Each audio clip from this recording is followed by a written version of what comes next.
ప్రభుత్వ ఆసుపత్రుల్లో రోగులకు సౌకర్యాలు కల్పించడాన్ని ఒక సామాజిక బాధ్యతగా భావించి దాతలు ముందుకు వస్తుండటం నిజంగా అభినందనీయమని పిఠాపురం ఎమ్మెల్యే పెండం దొరబాబు పేర్కొన్నారు. పిఠాపురం ప్రభుత్వ ఆసుపత్రిలో రోగుల కోసం ఏర్పాటు చేసిన ఆర్వో మినరల్ వాటర్ ప్లాంట్ ను ఎమ్మెల్యే దొరబాబు ప్రారంభించి అభివృద్ధి పనులకు శంకుస్థాపన చేశారు. పిఠాపురం ప్రభుత్వాసుపత్రిలో రోగుల కోసం స్థానికులైన గుతుర్తి విజయేంద్ర, దుగ్గిరాల మురళి సంయుక్తంగా 3.5 లక్షల రూపాయలతో ఏర్పాటు చేసిన ఆర్వో మినరల్ వాటర్ ప్లాంట్ ప్రారంభోత్సవం, అలాగే ఆసుపత్రికి మంజూరైన ఏపీవీవీపీ నిధులతో చేపట్టే మరమ్మతులకు శంకుస్థాపన కార్యక్రమం ఆసుపత్రి ప్రధాన వైద్యాధికారిని సుజాత ఆధ్వర్యంలో జరిగాయి. వీటికి ఎమ్మెల్యే దొరబాబు ముఖ్య అతిథిగా హాజరయ్యారు. తొలుత ఆర్వో మినరల్ వాటర్ ప్లాంట్ ను ప్రారంభించి అనంతరం ఆసుపత్రిలో చేపట్టే మరమ్మతు పనులకు కొబ్బరికాయ కొట్టి ప్రారంభించారు. ఈ సందర్భంగా ఏర్పాటు చేసిన సభలో ప్రధాన వైద్యాధికారిని సుజాత, ఎమ్మెల్యే దొరబాబు మాట్లాడారు. వాటర్ ప్లాంట్ ఏర్పాటు చేసిన దాతలు గుర్తుర్తి విజయేంద్రను, దుగ్గిరాల మురళిని ఎమ్మెల్యే దొరబాబు, డాక్టర్ సుజాత, ఆసుపత్రి సిబ్బంది, ఆసుపత్రి అభివృద్ధి కమిటీ సభ్యులు ఘనంగా సన్మానించారు. అలాగే ఎమ్మెల్యే దొరబాబును కూడా ఆసుపత్రి సిబ్బంది సన్మానించారు. కార్యక్రమంలో municipal chairperson Gaddepalli Suryavathi Ramarao, vice చైర్పర్సన్లు పచ్చిమళ్ల జ్యోతి అప్పలరాజు, కొత్తపల్లి పద్మావతి బుజ్జి, ఆసుపత్రి అభివృద్ధి కమిటీ సభ్యులు బొజ్జ దొరబాబు, పెదపాటి సురేష్, నాయకులు మహేశ్వరరావు, బాలపల్లి రాంబాబు, కండేపల్లి ఆనంద్ శేఖర్, మాలూరి రాంబాబు, బత్తుల రాజశేఖర్, మున్సిపల్ కౌన్సిలర్లు సామారావుతు లలిత, పెదపాటి నాగేశ్వరరావు, మఠం లోవరాజు తదితరులు పాల్గొన్నారు.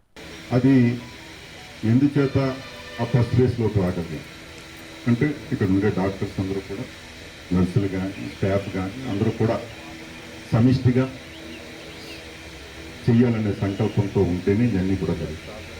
ఈ 5 సంవత్సరాల్లో ఏదో ప్రతిపక్షాలు ఏదో చెప్తూ ఉంటారు, కానీ ఇక్కడ మటుకి 100కి 100 పేషెంట్లు వచ్చి ఇక్కడ చేయించుకుంటున్నారంటే సంఖ్య పెరిగింది అంటే రోజుకి 400-500 మందికి పెరిగింది అంటే ఇక్కడ సఫిషియెంట్గా డాక్టర్స్ అందరూ టైంకి స్పందిస్తున్నారనే విధానంలోనే ఇదంతా కూడా పెరిగిన సందర్భం. దానికి ఇక్కడ వాతావరణం కానీ, ప్లేస్ కానీ అది సఫిషియెంట్గా ఉన్నాయి. ఇంకా ఈ హాస్పిటల్కి కొన్ని కోరికలు కోరారు, అవన్నీ కూడా అరవింద వాళ్ళకి ఆల్రెడీ ఇచ్చాను. అవన్నీ కూడా త్వరలో వస్తాయని కూడా తెలియజేస్తా ఉన్నాం. అభినందనలు.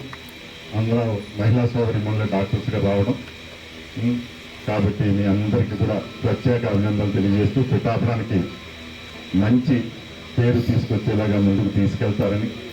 హాస్పిటల్లో కొంచెం టాయిలెట్ ఎక్కువ ఫ్లోటింగ్ అవడం వల్ల టాయిలెట్స్, తర్వాత వాటర్ ప్రాబ్లం అవన్నీ ఉన్నాయి. మాకు ఏంటంటే ఇప్పుడు ఏపీయూడీ తరఫున మనకు 98 లక్షల గ్రాంట్ వచ్చి మన హాస్పిటల్ డెవలప్మెంట్కి బాగా ఉపయోగపడుతుందంటే చాలా ఆనందంగా ఉందండి.